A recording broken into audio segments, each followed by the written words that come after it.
Do you believe there are any people, including men, who do not masturbate? I don't know, that's a good question. I don't know any. Hello, my name's Manley Hadley. Welcome to episode 4 of Triumph of the Now TV. This week we've got some stories from Xanthi Barker and an interview with writer and editor of minor literatures, Fernando Sdrigotti. Let's crack on with everything. Woo, woo, woo, woo, woo! I'm Fernando Sdrigotti, writer, editor of minor literatures.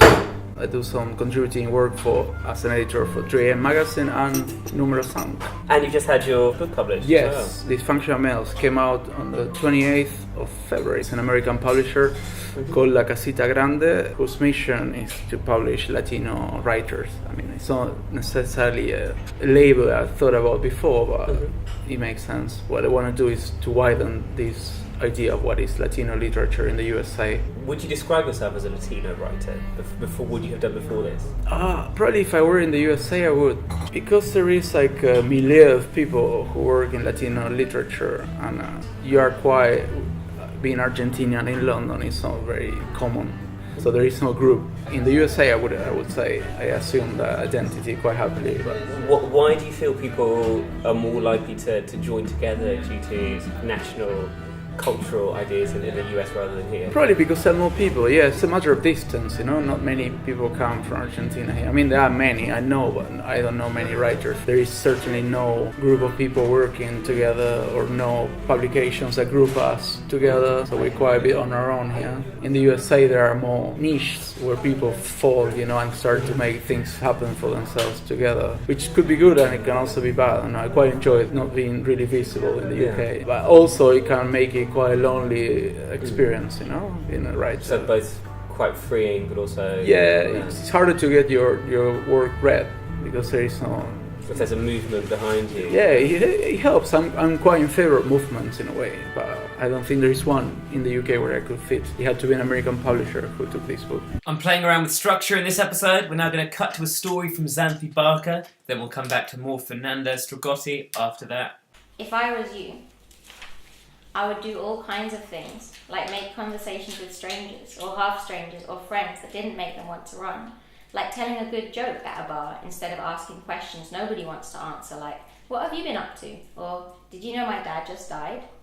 And you would have better things to say in answer to people's questions also. Like if you were asked, how's work? You would never say, I hate my job and I want to fail all my students. You would say, well, the funniest thing happened this week, shall I tell you? Because that's what you're like, I think. In my head, you're brimming with good ideas, charm, inspiration, and exactly the right anecdote for every occasion. Because you don't spend the majority of the day obsessing over what to do with your life. That is such a gift to be given, and there you are wasting it, thinking about whether or not it's possible to waste a life at all, or if whatever you do, even sit staring on a park bench for hours, is always and inherently a good way to spend it, even worrying about the wasting.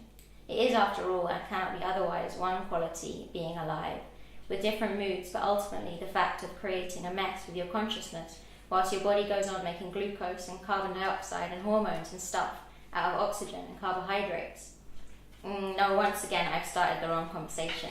If I was you, I would probably go. Minor Literatures is an online literary magazine. Is that how you describe it? Yeah, that's a good way of describing it. Yeah. Why did you decide to create it? 4 years ago we decided to do something mainly for people who write English as second language. We saw there wasn't a place for that kind of writing, and from there it grew to another project. It became something else. We wanted to give a home to people who write as English as second language. It's a peculiar kind of writing that requires sensitive spaces, but you need to create a readership, you need to create editors who are trained to edit that kind of writing. The quality of the magazine goes up and up every year, you know. The two big chunks of readers come from the USA and the UK, but we got readers in Asia, Africa, Eastern Europe, Latin America. It reflects the kind of things we've been publishing, trying to break that Anglo-centric world of publishing, you know, try to bring other voices, people from underrepresented communities. I've been thinking a lot of why keep a project like this running, because it takes a lot of effort and money. We do it from our own pockets, but it is creating these communities is very important for me, in the sense that, like I said to you, that I don't have a community that I can call my own in the UK as a writer. So I made one myself of other people who feel themselves on the fringe, you know. I'm not gonna claim I'm the most unrepresented voice in literature, but it's about joining together. Also, like a community of readers and people who will then learn about your own work, and you're not necessarily publishing in that magazine, but they start to follow you on Twitter. That's how you create communities. I think it's changing now, this idea of the writer as a solitary, like a recluse, you know. You need to be out there, you need to engage with people, you need to meet people, create friendships. I don't want to use the word networking because I hate it, you know? But it's about these connections that you make. Do you think editing should always be collaborative? I do believe so, yeah. Editing is a communitarian kind of exercise. You start to edit towards a voice that is collective. It's not what you want, but it's what the magazine needs. I think literature, it's a collective effort. I don't think you can be a writer if you're not out there with other people. Yeah, I don't think. I guess some people can. I cannot do it. I think when you read as an editor, it improves. It improves your writing. I used to be very obsessive with books. You know, I started a book, even if I hated it, I would read cover to cover. But now I give them 50 pages. If I don't get into the book, I toss it. You know? I don't know if it improved my writing, but it improved my sense of humor and my quality of life. We're going to go back to Xanthi Barker for a second story, then we'll come back with Fernando for the rest of the show. The problem is, you can never trust a man who's desperately in love with you, because more than likely, he doesn't like you at all. He loves the taste of your breath and the way the soles of your feet feel against his shins, and your voice, and the inky birthmark on the side of your ribs. And in the morning he watches the shape of your sleeping body and tangled hair on the pillow, and calls you a Vermeer painting, and wraps all his long limbs around you as you begin to wake up, when you feel him inhale you. He is drinking you in even as you sleep, and so when he says, "I want you all the time," it's not like want is a word for a body need only. It's a statement both raw and emotionally frank. Or at least he makes it sound like that way, and then he kisses you like that, with a pressure and rhythm and that say things which could not be said in sharp voiced words, with a mouth that cannot find words, because the words are all flesh and kisses. But it's not all flesh and kisses, there are other things. He walks beside you, holding your hand to his hip, makes you spin a kopita with a cheese he brings back from Cyprus, and does not let you do anything but sit on the counter and watch him cook. He inscribes books for you that when you read feed a hunger you did not know was in you, and when he introduces you to his friends, he watches your face, not theirs, to see the reaction. When you sleep over, he tells you to stay in his bed while he showers and gets dressed and packs his bag for the day, and then he brings you herb tea and draws up the blind because you ask him to. He says he wants you to go on holiday with him and loves it when you sneeze too loudly, and calls home to tell his dad about you. So what's the problem? Why shouldn't you trust this man? Well, the problem is, he's so in love with you that he's beginning to hate you for it. He resents the changes you've made in him. He feels robbed of his time, stolen from his friends. He blames you for the loss of his books, his independence, his Cypriot cheese, his flirtations with strangers, his herbal tea, goddamn you. And you, so arrogantly lying there, sleeping with your perfect body and your oil-painted hair, and walking too close to him, sleeping too late, stealing his clothes and laughing at him. You're laughing at him. You say you aren't laughing at him, but he doesn't hear you. He's listening instead to all the things you don't say, or don't mean to say, and definitely don't mean that way, but that you can't now unsay, that make him think, who is this woman, so insouciant, naked, taking up the space of dreams in my bed? What gives her the right to be so desperately loved? Dysfunctional males, why is it all men? I always been told I create really masculine words when I write, and I wanted to try to do that intentionally, to create a book that is mainly about men, but in a critical sense, and what I feel are the low moments of being a man, you know, and all the pathetic side. I think it's a very contemporary topic. Do you feel intoxication is central to the human condition? I don't know if it's a part of the human condition, but it's certainly a part of life in London, being completely intoxicated at some stage of your life here. It's a thing that many people end up doing here in London, entering in these cycles of partying, extreme drinking, cocaine, you know, and I wanted to capture that. You also write a lot about wanking. Oh! Do you think masturbation's an important thing for all people, or is it a particularly male interest? I don't know. I think it is mainly a male in that obsessive, almost self-destructive way that is portrayed in the book. I would say it's mainly a male. Writing and wanking, I think there are similar activities, and I wanted to capture that kind of characters who are obsessed about masturbation, you know. And also you don't see much of that in literature. Even books that attempt to criticize masculinity don't focus on that. There is a mechanical sense for me, mechanics, you know.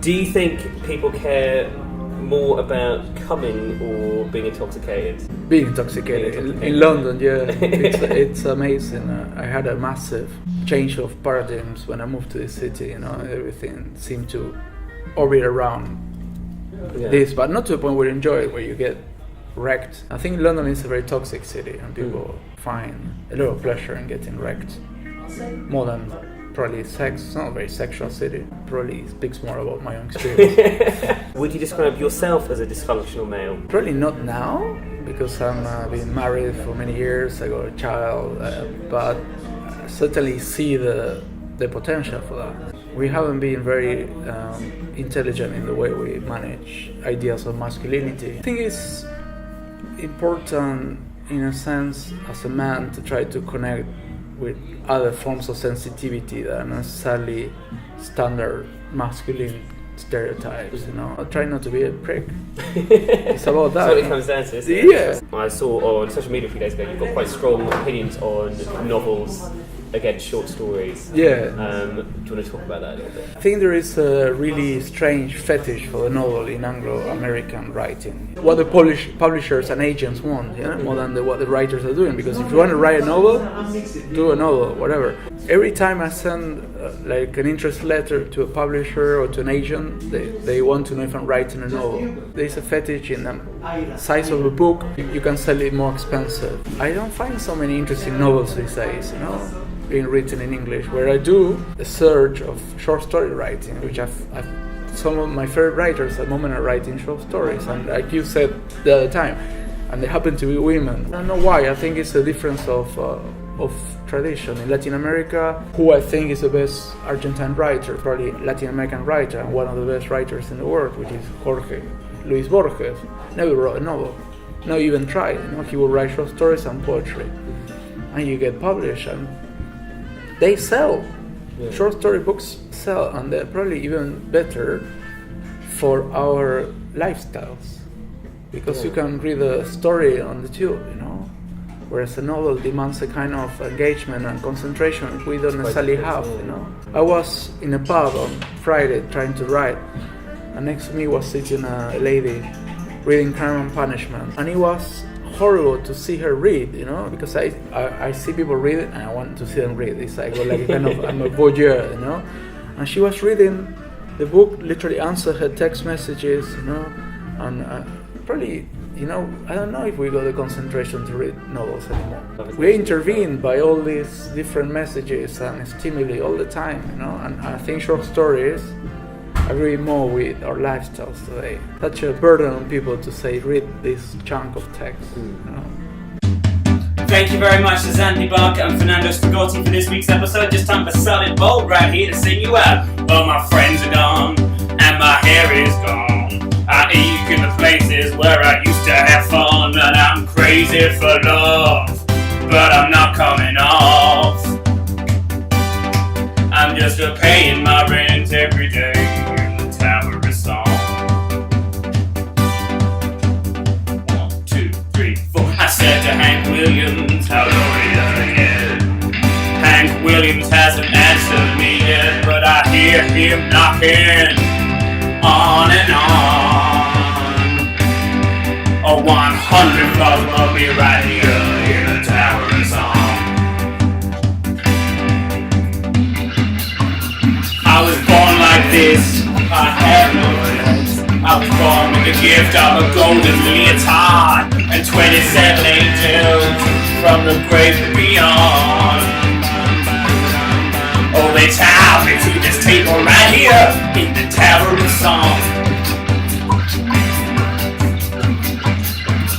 You can stick your little pins in that voodoo doll. I'm very sorry, baby, it doesn't look like me at all. And I'm standing by the window where the light is strong. Oh, they don't never want to kill you, not here, not in the Tower of Song. Well, you can say that I've grown bitter, but of this you may be sure. The rich have got their channels in the bedrooms of the poor. There's a mighty judgment coming, but be wrong. But you can hear these funny voices right here in this terrible song. Thank you very much to everyone who's been involved in the show so far. We'll be back in a few weeks. Thank you very much. Bye-bye. Bye-bye. Bye-bye. Bye-bye. Bye-bye. Bye-bye. Bye-bye. Bye-bye. We got words, we got the best words.